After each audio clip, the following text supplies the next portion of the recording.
Oslo was struck by a very powerful car bomb that went next just to Prime Minister's office. 8 people were killed immediately and hundreds were injured.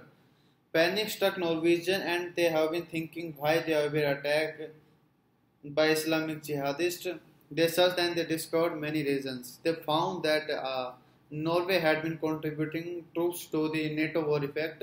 They found that the Muslim community have been properly integrated to the society, but they found but a Muslim preacher have been indicted for his incitement.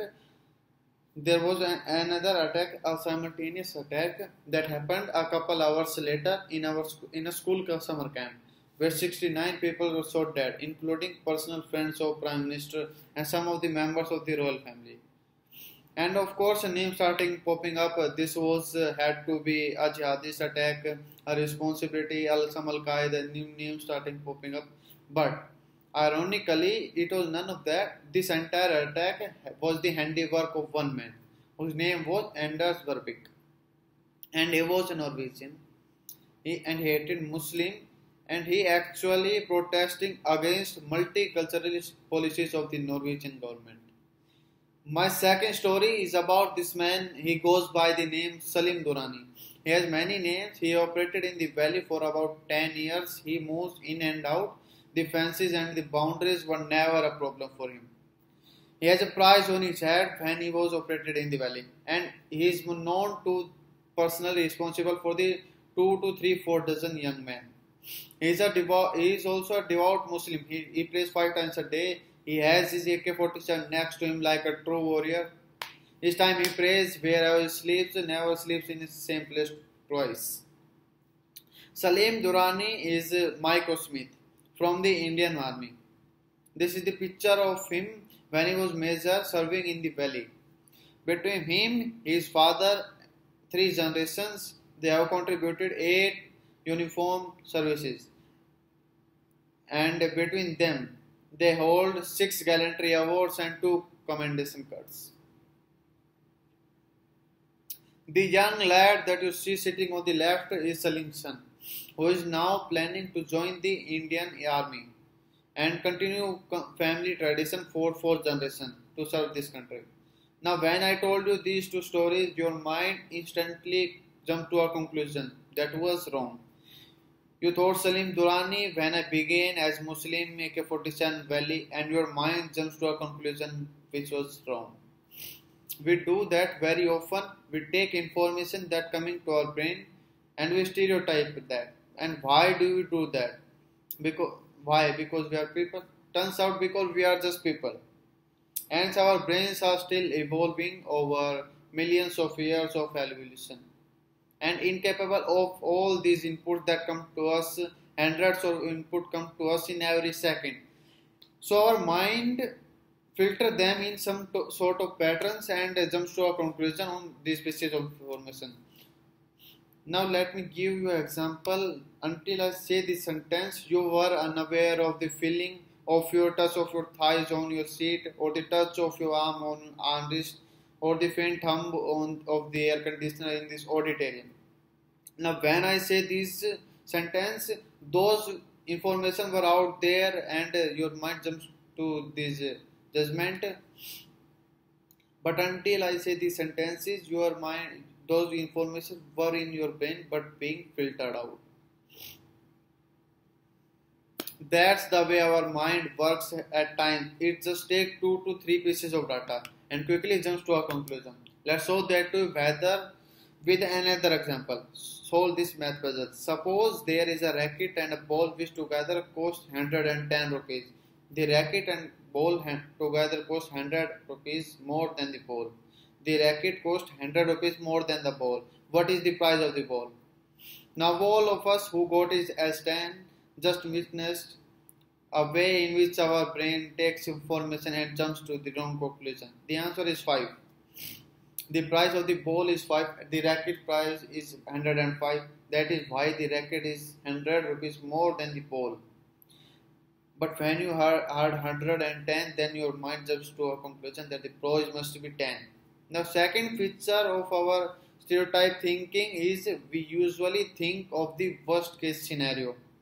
That is why Salim Durrani is a terrorist and not amongst thousands of Muslims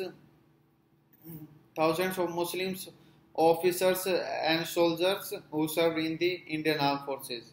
And why do we do that? Why do we always gravitate toward the worst case scenarios? Now, the answer for that is also a human evolution of the brain. Now, suppose we went back to history as we were evolving, and there were these two tribe 1 and tribe 2.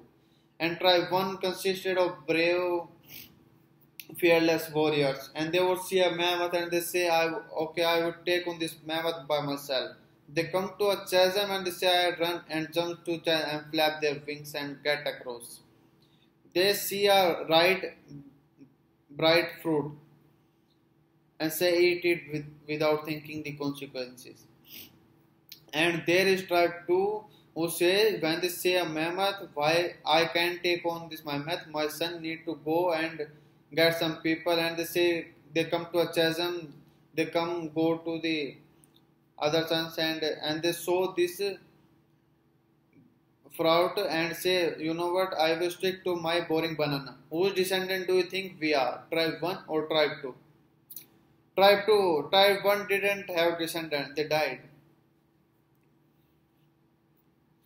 So two elements which jumps to judgment, though judgments are usually worst case scenario. And the third problem is, with this wrong judgment, worst case scenarios, we always change physiologically.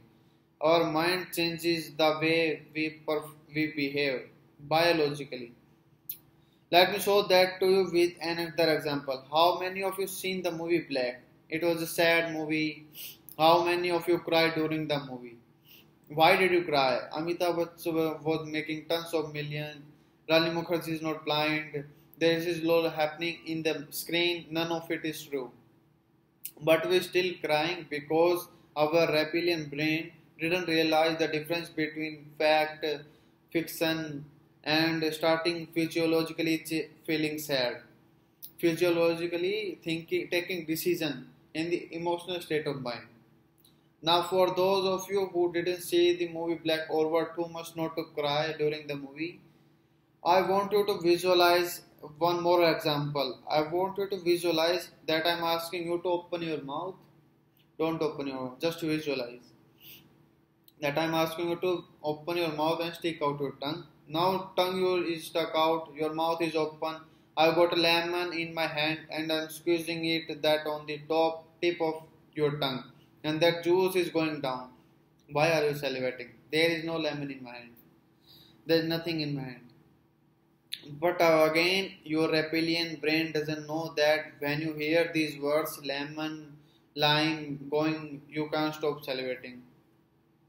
Because physiologically, our body changes the way we perform, we behave, we take decisions based on wrong information. Now, salivating on an imaginary lemon may be harmless, but stereotypes can be very, very, very dangerous. People get lynched by mobs because they believe that they have eaten the wrong type of meat. Communal riots break out based on false WhatsApp messages, photograph images. Countries go to war because they believe that another country has got weapons of mass destruction. Countries leave alliances that have been part for decades because they believe immigrants are coming and stealing their jobs, which is incorrect information. We start looking at every stranger with suspicion and we think that anything that is different from us has to be dangerous. We start believing that anyone who is not with us is by definition against us. One other example, founding principle of our country is the core value of tolerance. And tolerance, like wisdom, is the ability to hold two contrary ideas within the same mind and evaluate each one of them with merit before coming to a conclusive judgment. Before there was talk, I was researching on the working of the brain or stereotyping, and I found many books. But I was hard pressed to find a book that would tell me how do we deal with this problem. What is the framework that will help us recognize this threat of pro-collision and divisiveness? Because if we start believing that anyone who is not with us is against us, then we start creating a society in which everything is connected with each other, which is extremely divisive. And finally, I found a book from which I want to read out a passage for you. The Fundamental Duties of a Citizen of India, Article 51A. It shall be the duty of every citizen to promote harmony and spirithood of brotherhood amongst all the people of India, transcending religion, linguistic, regional, or sectional diversity. Now, this book, as many of you have guessed, is the Constitution of India. Is that book which is holier than every holy book. Is that book on every soldier, every politician, every bureaucrat, every citizen of India swears his allegiance. We have been taught to stand up in attention whenever the national flag is unfurled. We teach that to our kids. We have been taught to stand in attention whenever the national anthem is played, and we teach that to our kids. I think it's also time that for us to sit down and start studying the fundamentals which are being represented by that flag and by national anthem. Because as the saying goes, whenever you are struggling for a new idea, sometimes it's good idea to read an old book by Varutya.